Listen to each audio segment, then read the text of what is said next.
Chase drives his Jeep, Nia beside him, along a winding country road. You nervous? About meeting your family? Of course. You'll be fine. It's me they worry about. She rests her hand on his arm. Chase turns up the radio.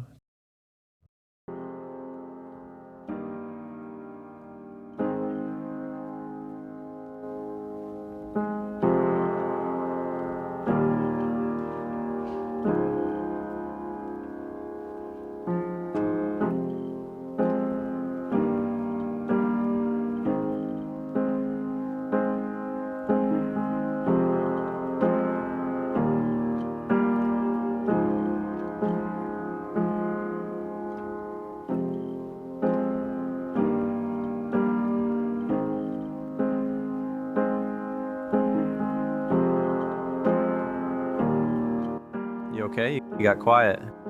Yeah, just wondering what you are going to be like when you come back.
You ready? Nia takes a deep breath, but before she can answer, Chase's dad opens up the front door. There they are, mankind's gift to sarcasm, and the prettiest +1 we've ever had. Nia steps out of the Jeep as Chase's dad walks over to her and gives her a bear hug before she can blink. Wasn't expecting that. Thank you. Chase's mom is on the porch, dish towel in hand. Welcome, dear. Gabriel leans in the doorway, toothpick twirling. Chase tied his shoes first. Been the golden child ever since. Nia's nerves soften in the easy banter. Roast chicken, sweet potatoes, buttery rolls, collard greens. Chase's hand finds Nia's knee under the table. You're brave, Nia, coming halfway across the country with this maniac just to meet us. He must mean a lot to you. Everything. I'm scared, though. Of us? Not anymore. I'm scared about this deployment. I know, so are we. This one feels different for some reason. You? Just hope I come back in one piece and don't get anyone killed in the process. Silence drops. Nia squeezes his hand. Nia, dear, have some pie before Gabriel inhales it. Too late. Chase's grandma swore collards kept bullets away. I didn't know you guys knew how to cook them. Child, please. Grandma was from Greenville, Mississippi, born with a pot of collards in one hand and a Bible in the other. We may be pale, but those greens don't know it. Jalen called last week. Said his deployment got extended. I don't know if that's a good thing or a bad thing. If you run into him, maybe it'll be a good thing. Yeah, we'll see. He always had a hard time coming back. She serves pie to Nia, the conversation becoming lighter. The porch light is amber. Crickets are singing. Chase's mother twists her dish towel. Your family now, Nia. Call us if you need to. Thanks, I will. No hero shit, nephew. Don't worry, Unc. Don't have it in me. We'll be praying. You always do. He opens Nia's door. She slides in. One last look. I hope it won't be the last time. The Jeep headlights sweep the gravel. Chase's mother silently waves. The Humvee rumbles slow, pitch black, no stars. This doesn't feel right. It never does, bro. We're almost back. Relax.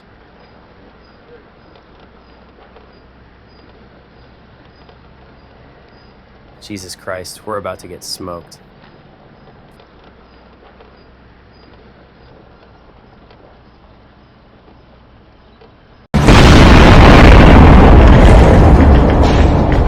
I can't see! I can't see! He reaches for the door, stumbling out into smoke. Where's Will? I don't know! I don't know!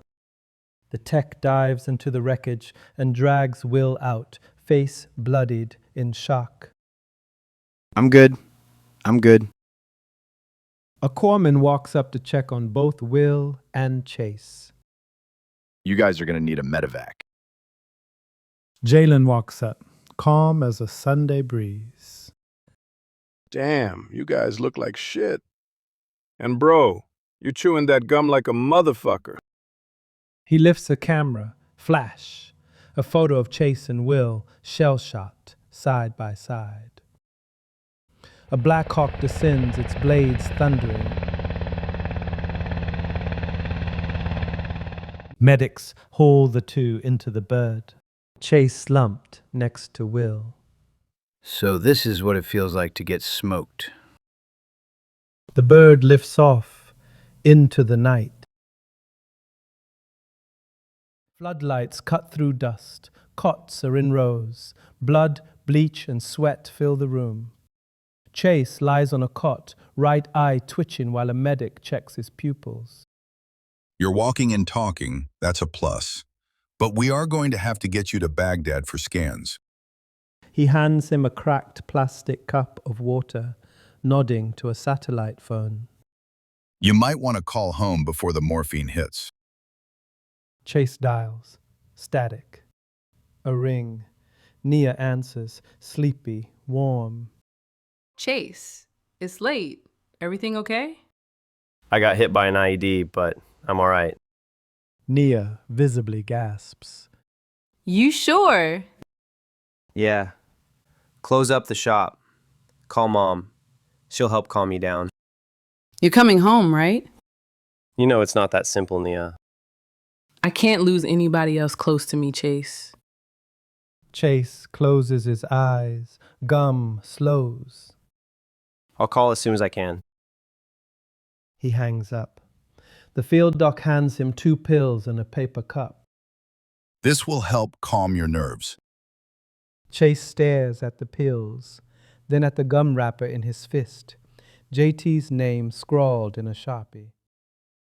Chopper's ready.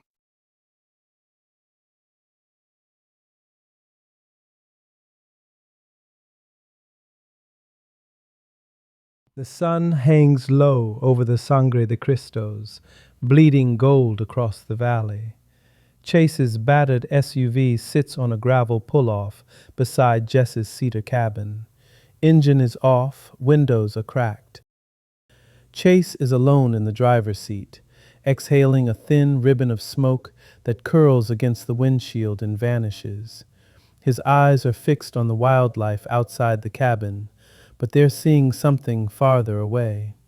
He thumbs open his phone, a folder labeled simply Memories.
Chase turns down the radio, his thumb hovering over his phone.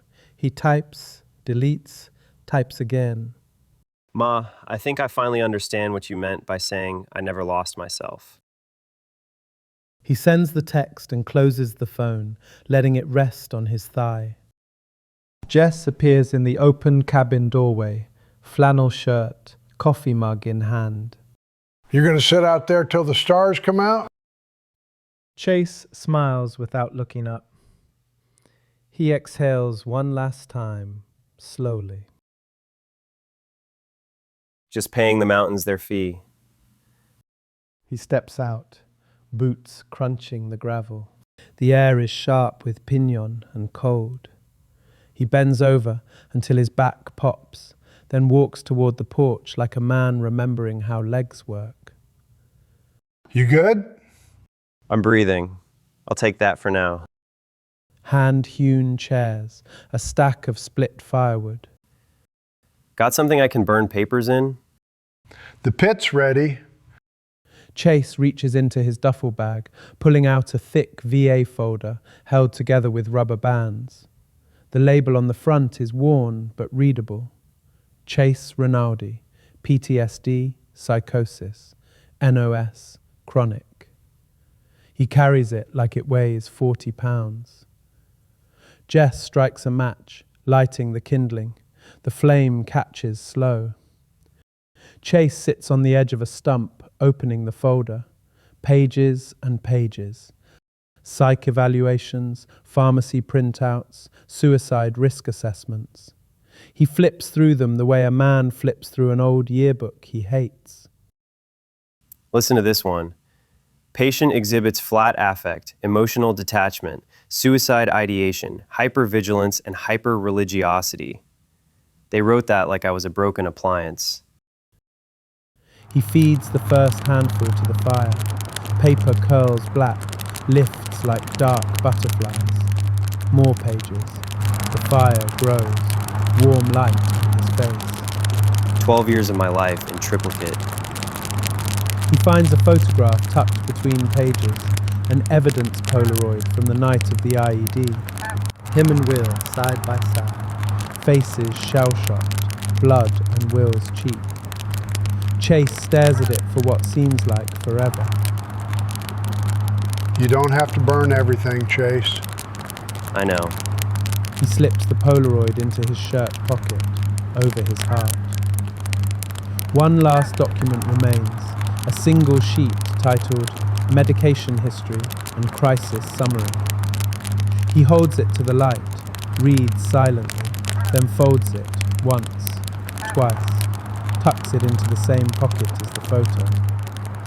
That one stays, just in case I forget how far I fell. Jess nods, no judgment, no pep talk. The fire settles into steady flame. Wood pops. Somewhere far off, a coyote yips once and stops. I think I'm done letting those papers tell me who I am. They sit in the hush. Only the fire speaks now.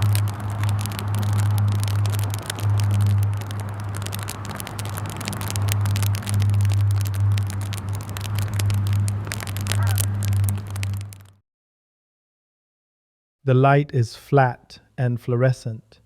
Announcements roll over one another in a dull wash of sound. Chase sits alone in a row of hard chairs, knees wide, duffel at his feet. Across the way, a cluster of young soldiers in desert camouflage uniforms laugh loud at something on a phone. Their laughter feels like it belongs to another lifetime. Chase's phone glows in his lap. He thumbs open the texts. Hey brother, been a minute. The response is instant. What's good, bro? On my way back to Afghanistan. Chase stares at the words longer than he needs to. Again? Thought you were done after the last one. Unfinished business, brother. We're pulling out in a few months. You know that, right? Exactly why I'm going. Can't leave it the way it is. A long beat. Chase rubs the back of his neck. I'm headed to Africa. A camera this time, not a rifle. No shit. Proud of you, bro. Get something real. None of that lion sunset bullshit. I'll do my best. Chase looks up, then back to the phone. Gotta go, bro. They're calling me. Same here. Wheels up in 20. Stay safe. No hero shit, remember? I'll be in the bush, remember? It's you who we should be worried about. Been through worse, bro. Till next time. Chase stares at the screen until it dims. Then he stands, slow, and scans the river of people moving past. For a second, he thinks he sees the back of JT's head, same walk, same duffel, disappearing into the crowd toward Concourse E. Same airport, opposite sides of the world. He almost calls out, but doesn't. Chase shoulders his bag. He walks toward the gate, swallowed by the current. The soldier's laughter fades behind him.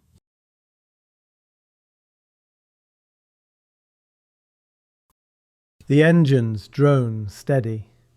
Chase looks out the window, tired, a mixture of nerves and anticipation, as green hills appear under the clouds like a promise.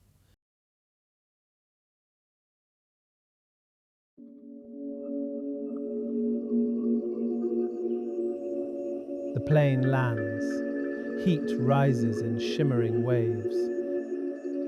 Chase steps down the metal stairs. He takes the long walk across the tarmac to the parking lot, where Dr. Shaboni awaits beside an old Land Cruiser, smile wide. Chase, Karibu. Chase shakes his hand, firm, dry, real. Thank you for having me. Long flight, a little bit of a long road ahead, but you're in good hands. They climb in, the cruiser pulling away, the music continuing to play, breathing with the landscape. Chase's camera rests in his lap. He lifts it once, twice, then lets it settle again as he takes in his new world during the long drive to the clinic.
They arrive at the clinic, children playing outside. Dr. Shaboni kills the engine. Come. There's someone I want you to meet. Amani is with a young child. When she turns, the last of the sun lights the side of her face. Eyes meet. No dramatic swell, just recognition. Karibu, Chase. Welcome home. Chase exhales, long and slow, like a man who has forgotten he's allowed to breathe this deep. Not sure if I remember what home feels like. Amani studies him, not with pity, just with the patience of someone who has waited for many things to arrive in their own time. That's all right. It remembers you.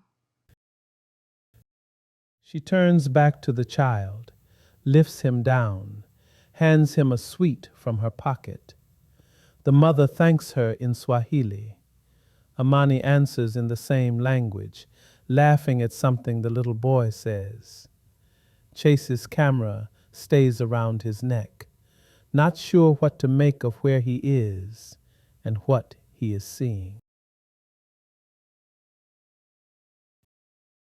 The sky is the color of wet ash turning rose.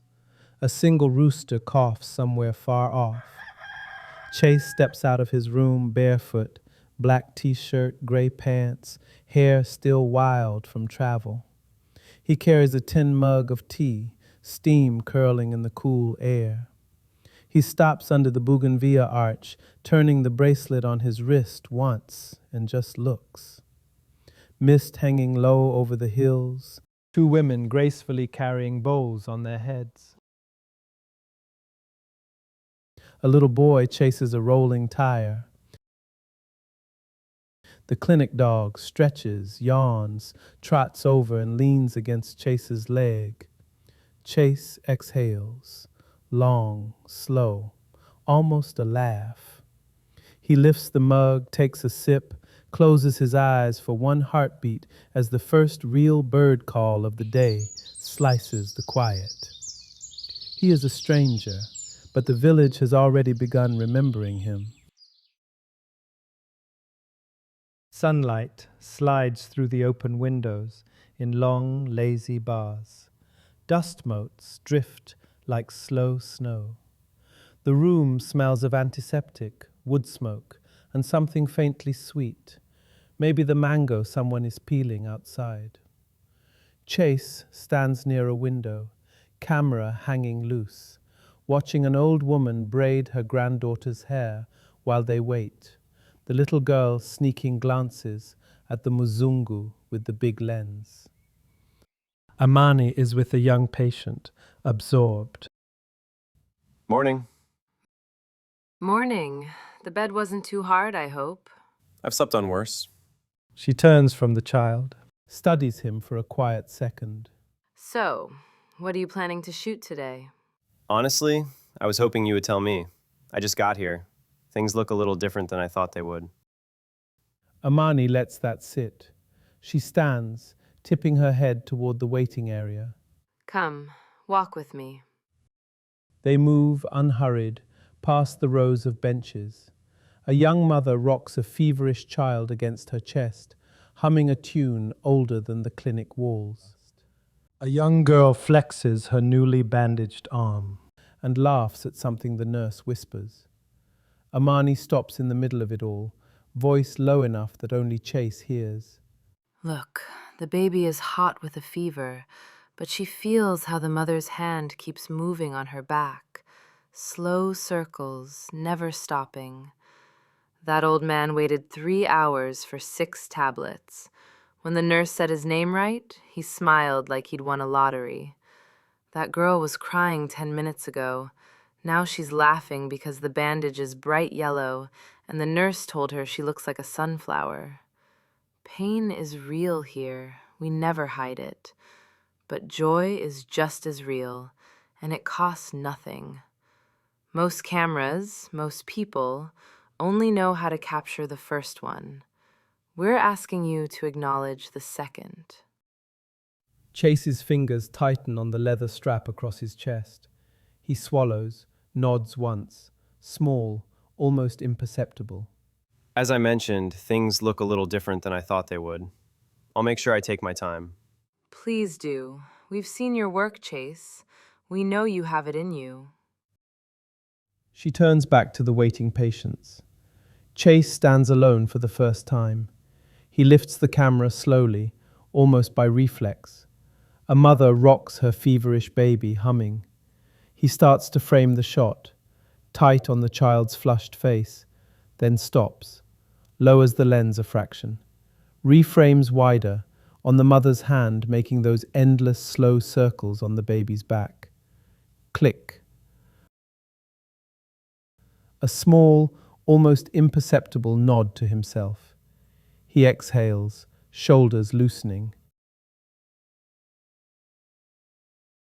Chase is sitting with a patient when Amani walks by, with a woman in her late 30s, dark skin, medium build, attractive. Chase, this is Chloe. She'll keep you out of trouble when I can't. Chloe's eyes are calm, her smile easy. Karibu, Chase. Amani doesn't want you to just get stuck in the clinic. We'll be getting out into the village, into the community. You sure that's okay? Of course, yes. That is why I asked her. It will help you get the bigger picture. Sounds good to me. Lead the way. Chase and Chloe proceed to walk out of the clinic into the vibrancy of village life. Dust the color of cinnamon, roosters, women laughing while carrying bundles of firewood. A small boy tugs Chase's sleeve. Mzungu, pesa kidogo. Chase hands over a note. Boy grins and bolts. You'll be broke by Friday if you keep that up. Two Muslim women in hijabs and Catholic sisters in habits pass, greeting with easy touches. Chloe greets almost everyone by name, children orbiting them. At the market, an older woman flips samosas, sweat shining. Mama Elise fed half the village before we had shoes that fit. Mama Elise spots Chase, waving her spoon like a queen. You eat later. My treat. I was born 2 hills over. My mother still swears Mama Elise's samosas cured my measles. Chase smiles, surprised. Amani said you were a soldier. Yeah, a long time ago. The way you carry that camera makes it look like it wasn't so long ago. A little girl tugs Chloe's skirt, stares at Chase. He takes her picture, crouches, shows her the screen. She gasps, delighted, runs off, shrieking. Look at you, already famous. They reach a huge avocado tree. Old men sit on low stools beneath it, sharing stories in murmurs and sudden bursts of silent laughter. Chase approaches slowly, palms open. One elder nods, permission granted. Tell them we are still here, still enjoying life. Chase raises the camera, hands steady, click. He lowers the camera, lets it hang. They walk on, just the two of them now, dust settling behind them. My grandfather was one of those men, died last year. Still hear his laugh sometimes when the wind moves through that tree. I wonder if some of my ancestors are here too. I wouldn't be surprised. A flock of birds begin to fly above them, circling in the sky.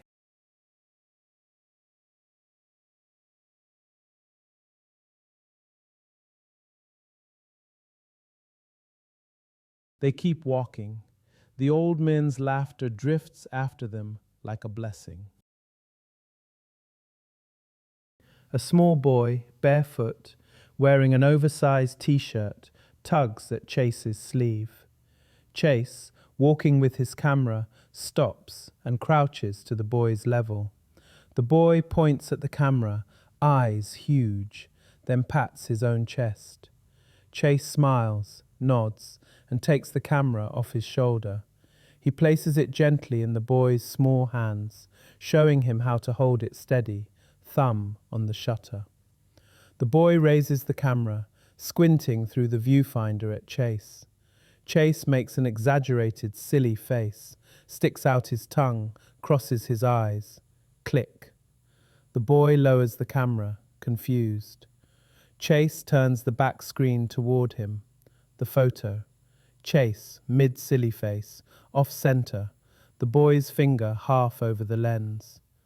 The boy bursts into laughter, clutching his belly. Chase laughs too, deep, surprised, whole body. The boy hands the camera back, still giggling, then throws his arms around Chase's neck in a quick, fierce hug before running off, waving over his shoulder. Chase stands, wiping the dust off his knee, smiling. One bare bobe. Crickets loud outside the open window. Chase sits on the bed, laptop balanced on his thighs. The Zoom connects.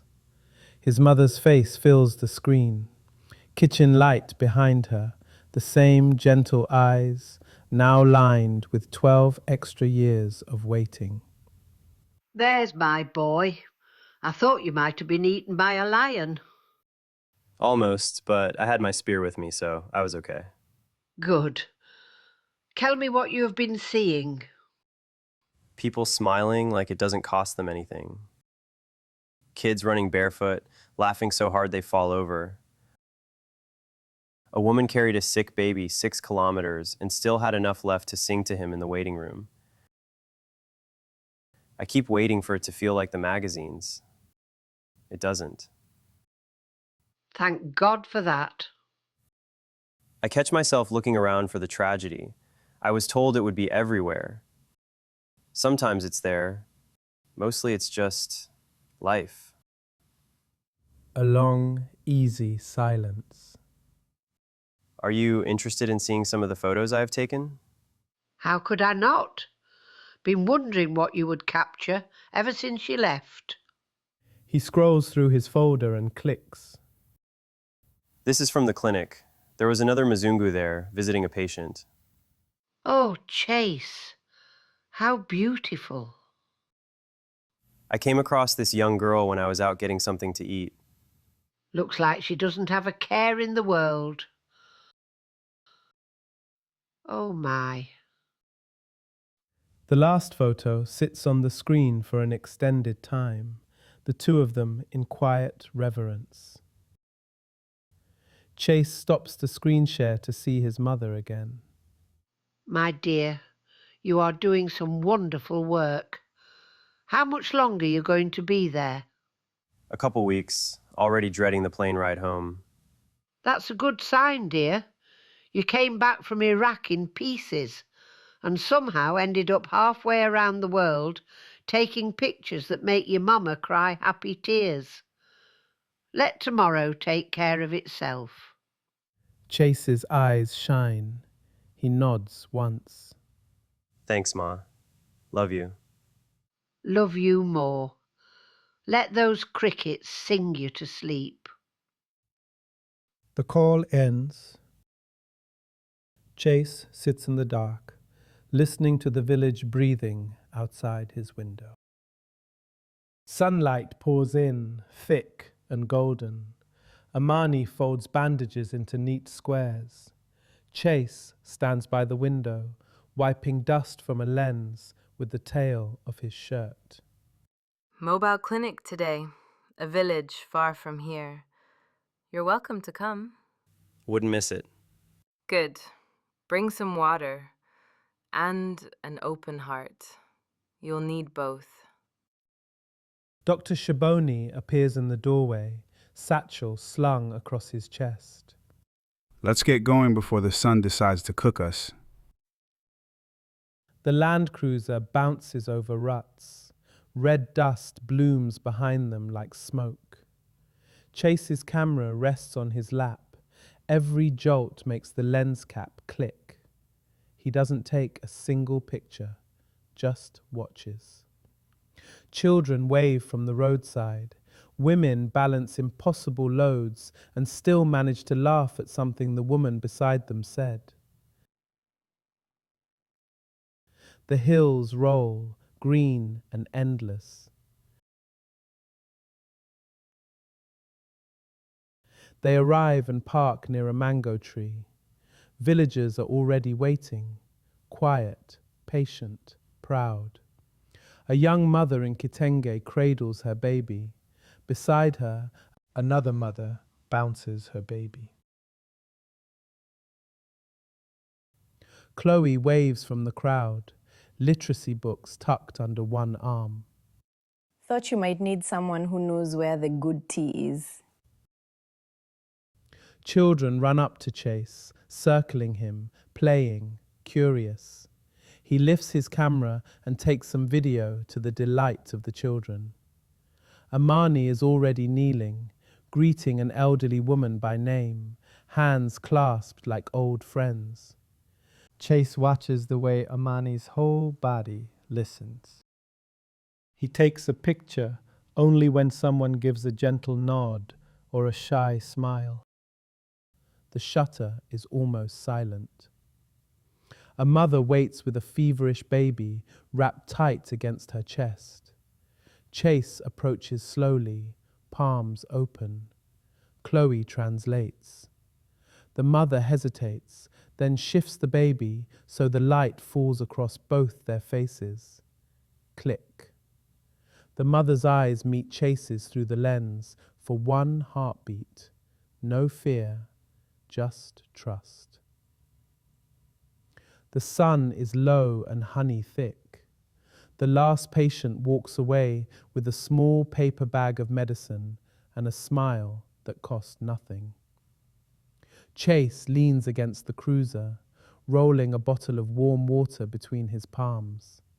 Children orbit him, waving, practicing their English until they dissolve into laughter. A slow tracking shot follows 5 to 9-year-olds in crisp school uniforms, strolling alone down the red dirt road that leads out of the village. No adults in sight. They chatter in bright Swahili. One kicks a bottle cap like a soccer ball. Another balances a stick on her finger. A third skips backward just because she can. Their voices rise and fall with laughter. They are utterly unbothered, utterly free. Amani walks over, brushing red dust from her uniform. She looks tired in the best way. They liked you. Seems so. They're easy to be around. Don't have to do much except be present with them. That's the trick. A small silence. Chase, you've been here almost 3 weeks, and we've barely spoken outside of work. You're busy keeping people breathing. I'm busy trying to keep up. Why don't you come for dinner tonight? My place. Nothing fancy. You game? Chase blinks, surprised, then not surprised at all. Yeah, I'd like that. Thanks. 7 o'clock, our time. You know what that means. Yeah, closer to 7:30. Bring your appetite and maybe one of those smiles you have been practicing. She starts to walk away, then pauses. And Chase, leave the camera at home. Tonight, you're off duty. He watches her go, the sun setting fire to the edges of her silhouette. Chase exhales, long, slow, almost a laugh, and the golden light settles on his face like it belongs there.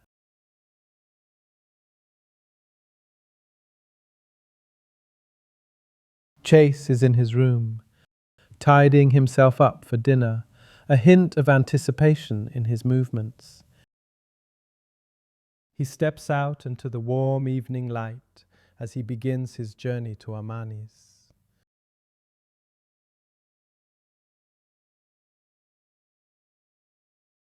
Soon the village comes alive around him.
As the sights and sounds of the village fade, Chase begins to reflect on his life. Images he has taken over the recent years entering his mind.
He walks in silence now, his expression calm and thoughtful.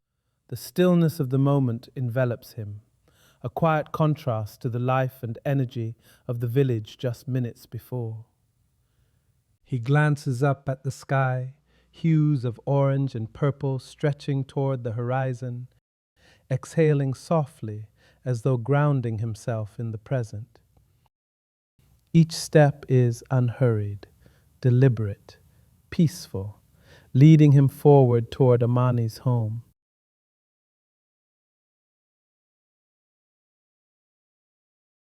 The house is small, with cream-washed walls and a tiled roof.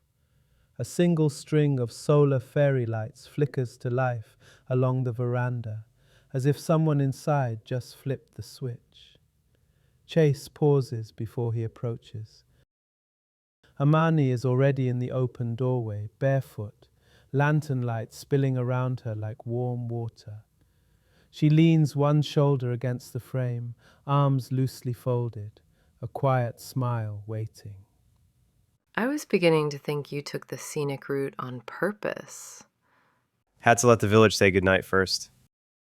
She steps aside to let him in. Their shoulders brush in the narrow doorway. Neither hurries the moment. Come in before the mosquitoes declare open season. The door closes. Lantern light folds around them. The room is small, low-ceilinged, alive. One kerosene lantern on the table, another on the shelf. Woven baskets on the walls catch the light and throw soft shadows. The air smells of charcoal, ugali, and something green and spicy.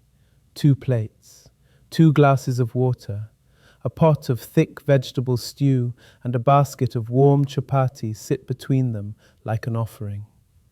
Chase sits, elbows on the table, watching Amani move barefoot from stove to table.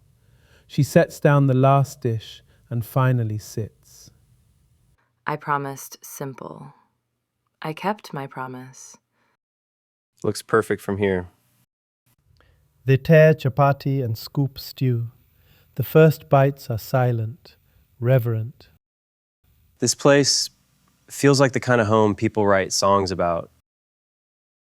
It took years to feel like it was mine again.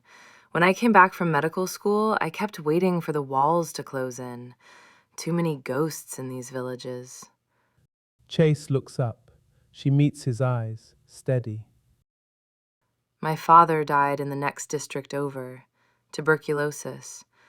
I was still in my 2nd year. I thought knowledge would be a shield. It wasn't. I'm sorry. Some mornings, I still wake up upset that I couldn't save him. Then I walk into the clinic and a mother hands me her baby who's breathing easier because of medicine I gave yesterday. The anger gets smaller. I used to think if I just kept moving, another deployment, another country, that I could find the answers I was looking for. 12 years later, and the sound never got quieter, until I started letting people look back at me through the camera. Suddenly, I wasn't the only one carrying it. A long, easy silence. The lantern flame flickers. You have gentle eyes when you're not hiding behind that lens. Chase almost laughs, surprised. Amani reaches for the water pitcher, refills his glass first, then hers. The gesture is small, intimate. How do you do it? Stay so open after everything? I decided a long time ago that closing would hurt more than the risk of breaking again. Some days I'm wrong. Most days I'm not. And you? You flew halfway across the world with a camera instead of a rifle. That doesn't sound like running away. That sounds like running toward something. Yeah, I just don't know what I am running towards yet. It feels more like something is running towards me. Good. Africa tends to have that effect on people, if they let it. Chase tears another piece of chapati, offering Amani half. Thank you for tonight, for letting me in. You were already in. I just opened the door.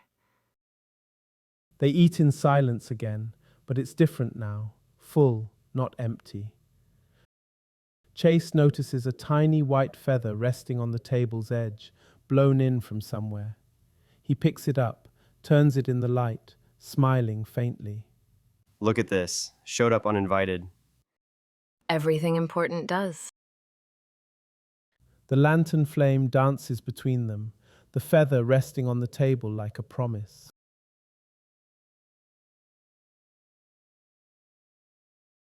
Sunlight across the floorboards.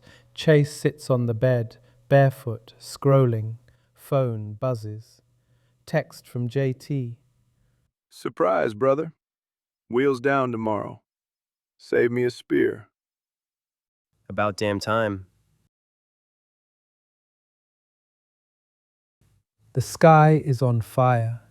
Chase leans against the cruiser, arms folded, watching the terminal door. JT walks out, duffel over one shoulder, same easy stride. He spots Chase and the grin breaks wide. They meet halfway. No words first, just the hard, back-slapping hug of men who've already buried friends together. You look alive, brother. Working on it. The bar feels rustic yet familiar, warmly lit with low-hanging bulbs and a faint hum of conversation.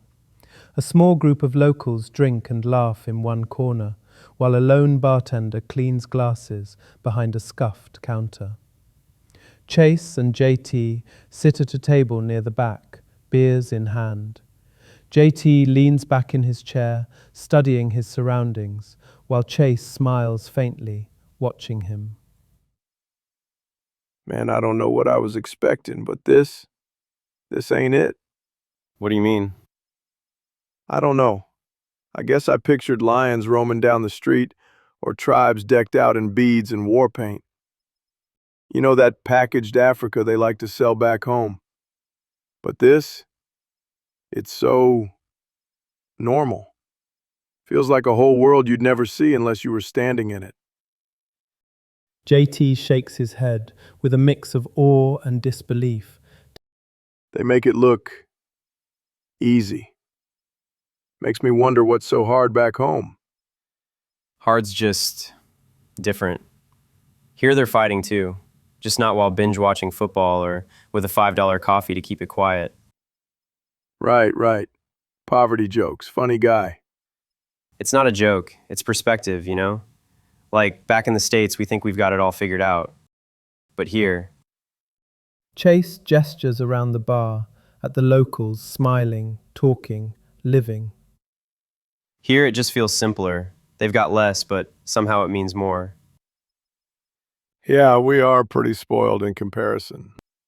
But somehow we left leaving everything behind. Meaning? JT lets out a small, humorless laugh. A wife, kids, nothing major. The comment hangs in the air for a second. Chase watches JT carefully, like he wants to push, but decides against it. I mean, that drive in from the airport made me wonder what the hell I've been missing all these years. Wish I could bring my family here. Lord knows they get enough of the opposite perspective back home. I get that. Took me a while to figure it out too, how to just fit in here. That first week I felt like everything I did screamed, look at the foreigner. But I don't know, you listen, you stay open, and somewhere along the way they start letting you see all the things you wouldn't catch on your own. Guess you lowered the bar for white people. Appreciate that, man. JT smirks, his tone playful. Chase laughs lightly, shaking his head. Yeah, they must have been thrilled to see another Muzungu with a camera. They share a brief laugh before the moment settles, and Chase continues, softer now. But really, they didn't have to accept me. I mean, I'm a stranger, walking into their lives with a camera. But the people here, I don't know, they see you for who you are, not just who you're supposed to be. JT nods, thoughtful, before taking another sip of his whiskey. I wonder what it'd be like to just stay here. Lay down all the armor. Forget the noise. Chase looks at him, surprised. JT shrugs it off lightly, trying to make it seem like he didn't really mean it. But come on, you know me, I'm too pretty to retire early. JT lifts his beer in a mock toast. Chase smirks and clinks his bottle against JT's, but his smile fades slightly as he watches JT take another drink.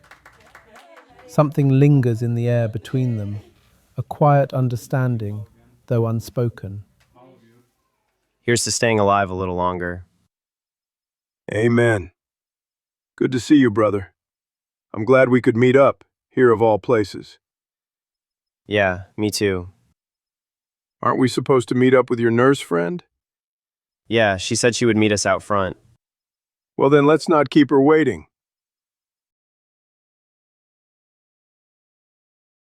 String lights, old speakers thumping Lingala, hand-painted sign, karaoke tonight. Amani leans against the wall near the entrance, arms folded, amused smile. JT spots her first, throws his arms wide. There she is. The woman who is going to keep this fool in line. Amani laughs, shaking her head. I'm off duty tonight. He's all yours. JT slings an arm around Chase, grinning. Inside, the warm energy of the bar is infectious. A young woman sings beautifully on stage as the crowd applauds. When she finishes, JT takes the lead, heading to the stage with flair, telling Chase to find something they can sing to. Chase looks through the catalog, stopping. You gotta be kidding me. Blast from the past, bro. Chase joins JT on stage while the music to Nitro Express by Junior Brown begins. Amani pretending to pound out the keys on an upright piano. The crowd bursts into cheers and laughter, joining in as JT hams it up, pointing at locals and dancing. Chase laughs at himself, loosening up as the routine becomes more absurd. Nothing but curves are running from the top on down. And at the bottom of the grade set a quiet little country town. Well, I was driving off the top when she jarred and the drive shaft broke. Started pumping up the brakes, saw 'em going in a big cloud of smoke. To keep her upright, I knew I had to do my best. Against a runaway bomb they call the Nitro Express. There was 36 ton of a detonated steel, over 18 tires that smoked and squealed. I had to ride her down and I couldn't jump free, or there'd be a big hole where that little town used to be. JT suddenly grabs the mic, serious look on his face. This one's for my babies back home. He sings the next lines of Nitro Express straight to the phone he's holding up, FaceTiming his kids for 5 seconds. The whole bar goes quiet, then erupts when the kids' tiny voices cheer back. While fighting with the wheel of a rig called the Nitro Express. I sideswiped a mountain so I'd slow her down by rubbing her side. And when the sparks started flying, man, it looked like the 4th of July. I finally got her stopped, but mister, I'm gonna confess, that's the last run I'm making in a rig called the Nitro Express. There was 36 ton of a detonated steel, over 18 tires that smoked and squealed. I had to ride her down and I couldn't jump free, or there'd be a big hole where that little town used to be. There was 36 ton of a detonated steel, over 18 tires that smoked and squealed. I had to ride her down and I couldn't jump free, or There'll be a big hole where that little town used to be. Hey, Red, you still driving that Nitro Express? Nah, I got out of that mess. Well, I don't blame you. That's a tough road to hoe. Dudley even quit. Dudley even quit. Yeah, he gone. He's back at the house watching TV. Singing again.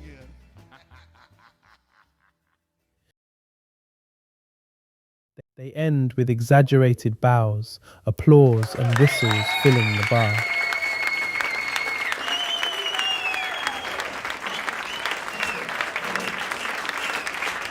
JT throws an arm around Chase as they walk off stage, grinning ear to ear.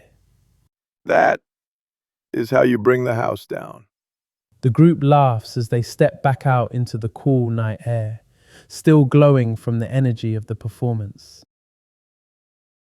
JT and Chase stumble out of the bar, arms slung around each other, laughing, sweat on their foreheads, Amani behind them. They pass a small dukkha still open, single bulb swinging. A young girl behind the counter spots them, grin huge. Amani Mzungu's cold Fanta on credit, pay tomorrow. She holds up 3 dripping Fantas like trophies. JT bellows a laugh, slaps Chase on the chest. Damn, bro. Looks like you are already family. And I thought only white folks got called Muzungu. It's not the N-word, Jalen. Here it just means foreigner. Sometimes it even means brother. He hands one Fanta to JT, the other to Amani. They clink bottles, drink deep. Then I guess we're both family. They keep walking under the string lights, 2 brothers and a sister, belonging exactly where they are.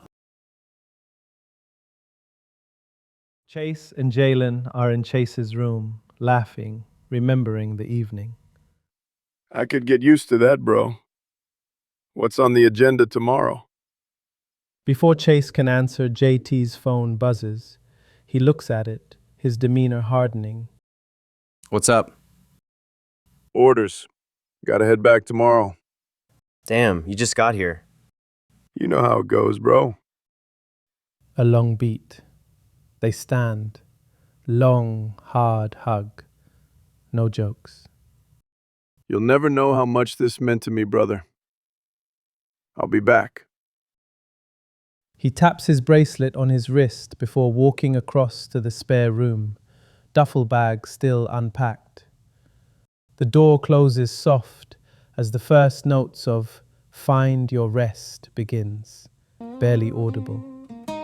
Jalen lies on the narrow bed, eyes open to the ceiling. A montage follows under the song's opening lines. He closes his eyes. Lord, I'm tired from all this stressing. Too weak to count my blessings. Ain't got time for window dressing. Just trying to keep my soul intact.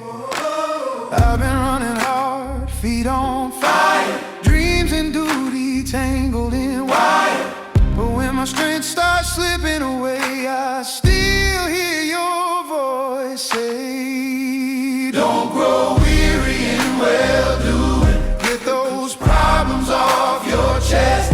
Cast your cares on my shoulders, and I'll give you rest. I'll give you rest. These bills don't pay themselves, and my prayers pile up on a shelf. But even in my weakest hour, you remind me I still got power. Jalen slips the bracelet onto Chase's wrist. The two hug. Jalen gets into the taxi and drives away. A young mother approaches Chase as he watches JT leave, motioning to her breast. He reaches into his car, giving her a liter of milk, putting his arm around her shoulder, the woman leaning into his chest.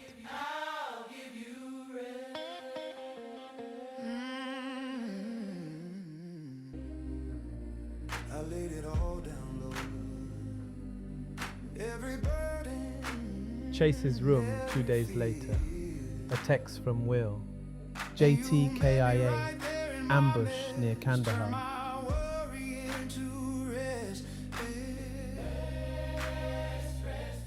He texts Amani. Can you come over? Amani immediately texts back. I'm on my way. Chase waits, his head buried in his hands.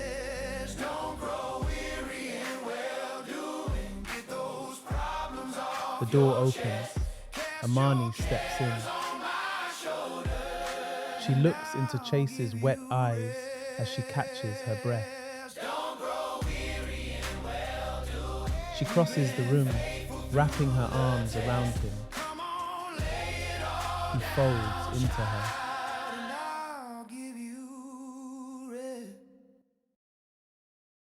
I'm coming with you.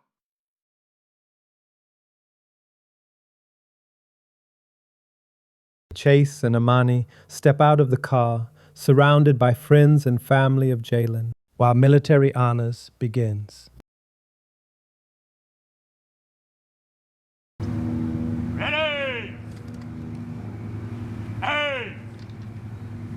Fire! Ready! Hey! Fire! Ready! Hey! Fire!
People drift.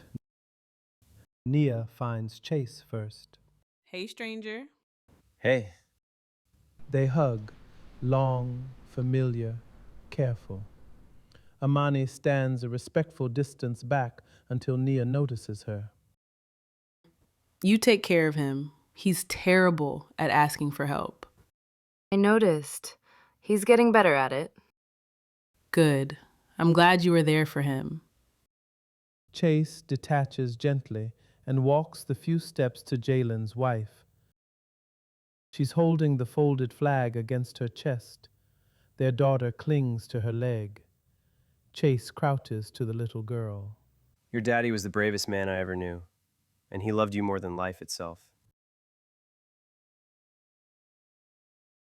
Jalen's wife touches Chase's cheek, wet with tears.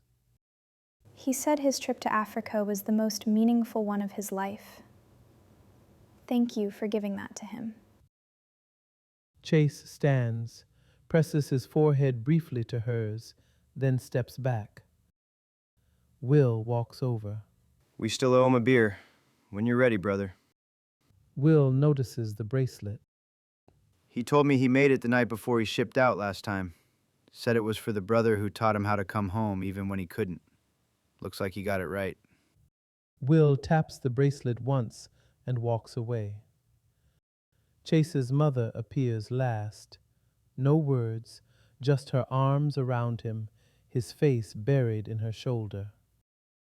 Bring him home in your pictures, dear. That's how we keep them. She kisses his cheek. Let's go. Let's go home. Yes, let's.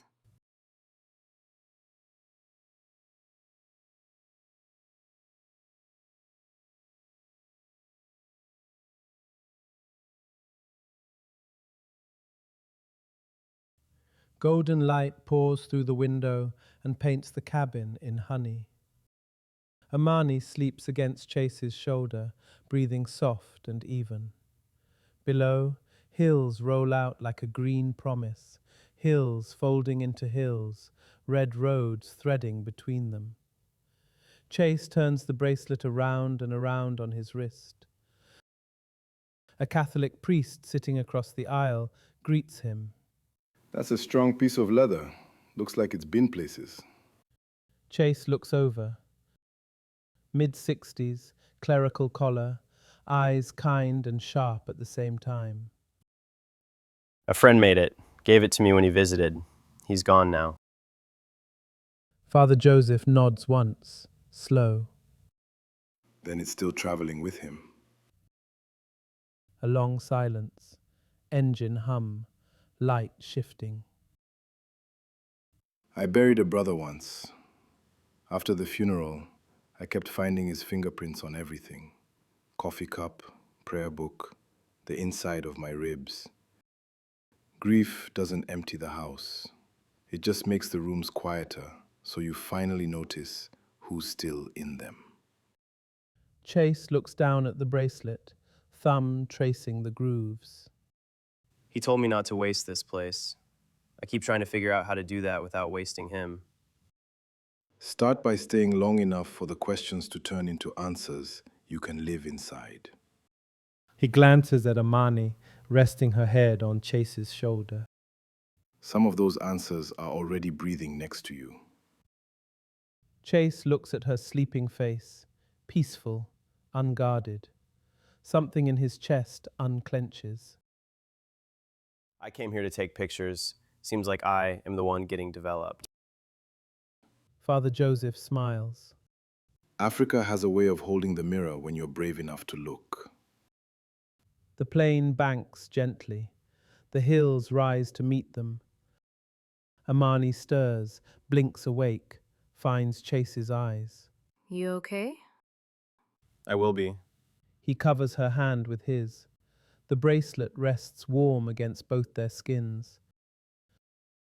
Below, the hills rise up like an answer they haven't spoken yet. We're home.